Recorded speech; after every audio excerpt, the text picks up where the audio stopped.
KaraokeBooks. Wuthering Heights. Emily Brontë. Audiobook. Chapter 1. 1801. I have just returned from a visit to my landlord, the solitary neighbor that I shall be troubled with. This is certainly a beautiful country. In all England, I do not believe that I could have fixed on a situation so completely removed from the stir of society. A perfect misanthropist's heaven, and Mr. Heathcliff and I are such a suitable pair to divide the desolation between us. A capital fellow. He little imagined how my heart warmed towards him when I beheld his black eyes withdraw so suspiciously under their brows, as I rode up, and when his fingers sheltered themselves, with a jealous resolution, still further in his waistcoat, as I announced my name. "Mr. Heathcliff?" I said. A nod was the answer. "Mr. Lockwood, your new tenant, sir. I do myself the honor of calling as soon as possible after my arrival, to express the hope that I have not inconvenienced you by my perseverance in soliciting the occupation of Thrushcross Grange. I heard yesterday you had had some thoughts." "Thrushcross Grange is my own, sir," he interrupted, wincing. "I should not allow any one to inconvenience me, if I could hinder it. Walk in." The "walk in" was uttered with closed teeth, and expressed the sentiment, "go to the deuce." Even the gate over which he leant manifested no sympathizing movement to the words, and I think that circumstance determined me to accept the invitation. I felt interested in a man who seemed more exaggeratedly reserved than myself. When he saw my horse's breast fairly pushing the barrier, he did put out his hand to unchain it, and then sullenly preceded me up the causeway, calling, as we entered the court, "Joseph, take Mr. Lockwood's horse, and bring up some wine." "Here we have the whole establishment of domestics, I suppose," was the reflection suggested by this compound order. "No wonder the grass grows up between the flags, and cattle are the only hedge cutters."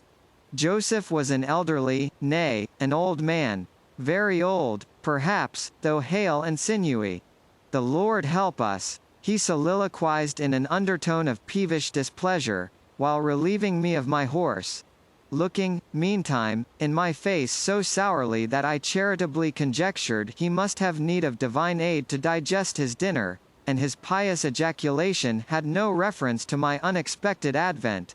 Wuthering Heights is the name of Mr. Heathcliff's dwelling. Wuthering being a significant provincial adjective, descriptive of the atmospheric tumult to which its station is exposed in stormy weather. Pure, bracing ventilation they must have up there at all times, indeed. One may guess the power of the north wind blowing over the edge, by the excessive slant of a few stunted firs at the end of the house, and by a range of gaunt thorns all stretching their limbs one way, as if craving alms of the sun. Happily, the architect had foresight to build it strong. The narrow windows are deeply set in the wall, and the corners defended with large jutting stones. Before passing the threshold, I paused to admire a quantity of grotesque carving lavished over the front, and especially about the principal door, above which, among a wilderness of crumbling griffins and shameless little boys, I detected the date, 1500, and the name, Hareton Earnshaw. I would have made a few comments, and requested a short history of the place from the surly owner, but his attitude at the door appeared to demand my speedy entrance, or complete departure, and I had no desire to aggravate his impatience previous to inspecting the penetralium. One stop brought us into the family sitting room, without any introductory lobby or passage. They call it here, the house, preeminently. It includes kitchen and parlor, generally, but I believe at Wuthering Heights the kitchen is forced to retreat altogether into another quarter. At least I distinguished a chatter of tongues, and a clatter of culinary utensils, deep within, and I observed no signs of roasting, boiling, or baking about the huge fireplace, nor any glitter of copper saucepans and tin cullenders on the walls. One end, indeed, reflected splendidly both light and heat from ranks of immense pewter dishes, interspersed with silver jugs and tankards, towering row after row, on a vast oak dresser, to the very roof. The latter had never been underdrawn. Its entire anatomy lay bare to an inquiring eye, except where a frame of wood laden with oatcakes and clusters of legs of beef, mutton, and ham, concealed it. Above the chimney were sundry villainous old guns, and a couple of horse pistols, and, by way of ornament, 3 gaudily painted canisters disposed along its ledge. The floor was of smooth, white stone. The chairs, high-backed, primitive structures, painted green. 1 or 2 heavy black ones lurking in the shade. In an arch under the dresser reposed a huge, liver-colored bitch pointer, surrounded by a swarm of squealing puppies, and other dogs haunted other recesses. The apartment and furniture would have been nothing extraordinary as belonging to a homely, northern farmer, with a stubborn countenance, and stalwart limbs set out to advantage in knee breeches and gaiters. Such an individual seated in his armchair, his mug of ale frothing on the round table before him, is to be seen in any circuit of 5 or 6 miles among these hills, if you go at the right time after dinner. But Mr. Heathcliff forms a singular contrast to his abode and style of living. He is a dark-skinned gypsy in aspect, in dress and manners a gentleman.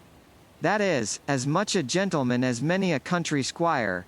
Rather slovenly, perhaps, yet not looking amiss with his negligence, because he has an erect and handsome figure, and rather morose. Possibly, some people might suspect him of a degree of underbred pride. I have a sympathetic chord within that tells me it is nothing of the sort. I know, by instinct, his reserve springs from an aversion to showy displays of feeling, to manifestations of mutual kindliness. He'll love and hate equally under cover, and esteem it a species of impertinence to be loved or hated again. No, I'm running on too fast. I bestow my own attributes over liberally on him. Mr. Heathcliff may have entirely dissimilar reasons for keeping his hand out of the way when he meets a would-be acquaintance, to those which actuate me. Let me hope my constitution is almost peculiar. My dear mother used to say I should never have a comfortable home, and only last summer I proved myself perfectly unworthy of one. While enjoying a month of fine weather at the sea-coast, I was thrown into the company of a most fascinating creature, a real goddess in my eyes, as long as she took no notice of me. I never told my love, vocally. Still, if looks have language, the merest idiot might have guessed I was over head and ears. She understood me at last, and looked a return, the sweetest of all imaginable looks. And what did I do? I confess it with shame, shrunk icily into myself, like a snail. At every glance retired colder and farther, till finally the poor innocent was led to doubt her own senses, and, overwhelmed with confusion at her supposed mistake, persuaded her mamma to decamp. By this curious turn of disposition I have gained the reputation of deliberate heartlessness. How undeserved, I alone can appreciate. I took a seat at the end of the hearthstone opposite that towards which my landlord advanced, and filled up an interval of silence by attempting to caress the canine mother, who had left her nursery, and was sneaking wolfishly to the back of my legs, her lip curled up, and her white teeth watering for a snatch. My caress provoked a long, guttural snarl. "You'd better let the dog alone," growled Mr. Heathcliff in unison, checking fiercer demonstrations with a punch of his foot. "She's not accustomed to be spoiled, not kept for a pet." Then, striding to a side door, he shouted again, "Joseph!" Joseph mumbled indistinctly in the depths of the cellar, but gave no intimation of ascending, so his master dived down to him, leaving me vis-a-vis the ruffianly bitch and a pair of grim shaggy sheepdogs, who shared with her a jealous guardianship over all my movements. Not anxious to come in contact with their fangs, I sat still, but, imagining they would scarcely understand tacit insults, I unfortunately indulged in winking and making faces at the trio, and some turn of my physiognomy so irritated Madame, that she suddenly broke into a fury and leapt on my knees. I flung her back, and hastened to interpose the table between us. This proceeding aroused the whole hive. Half a dozen 4-footed fiends, of various sizes and ages, issued from hidden dens to the common center. I felt my heels and coat laps peculiar subjects of assault, and parrying off the larger combatants as effectually as I could with the poker, I was constrained to demand, aloud, assistance from some of the household in re-establishing peace. Mr. Heathcliff and his man climbed the cellar steps with vexatious phlegm.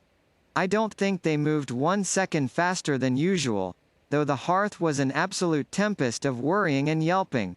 Happily, an inhabitant of the kitchen made more dispatch. A lusty dame, with tucked-up gown, bare arms, and fire-flushed cheeks, rushed into the midst of us flourishing a frying pan, and used that weapon, and her tongue, to such purpose, that the storm subsided magically, and she only remained, heaving like a sea after a high wind, when her master entered on the scene. "What the devil is the matter?" he asked, eyeing me in a manner that I could ill endure, after this inhospitable treatment. "What the devil, indeed?" I muttered. "The herd of possessed swine could have had no worse spirits in them than those animals of yours, sir. You might as well leave a stranger with a brood of tigers. They won't meddle with persons who touch nothing," he remarked, putting the bottle before me, and restoring the displaced table. "The dogs do right to be vigilant. Take a glass of wine? No, thank you. Not bitten, are you? If I had been, I would have set my signet on the biter." Heathcliff's countenance relaxed into a grin. "Come, come," he said, "you are flurried, Mr. Lockwood. Here, take a little wine. Guests are so exceedingly rare in this house that I and my dogs, I am willing to own, hardly know how to receive them. Your health, sir?" I bowed and returned the pledge, beginning to perceive that it would be foolish to sit sulking for the misbehavior of a pack of curs. Besides, I felt loath to yield the fellow further amusement at my expense, since his humor took that turn. He, probably swayed by prudential consideration of the folly of offending a good tenant, relaxed a little in the laconic style of chipping off his pronouns and auxiliary verbs, and introduced what he supposed would be a subject of interest to me, a discourse on the advantages and disadvantages of my present place of retirement. I found him very intelligent on the topics we touched, and before I went home, I was encouraged so far as to volunteer another visit tomorrow. He evidently wished no repetition of my intrusion. I shall go, notwithstanding. It is astonishing how sociable I feel myself compared with him. KaraokeBooks.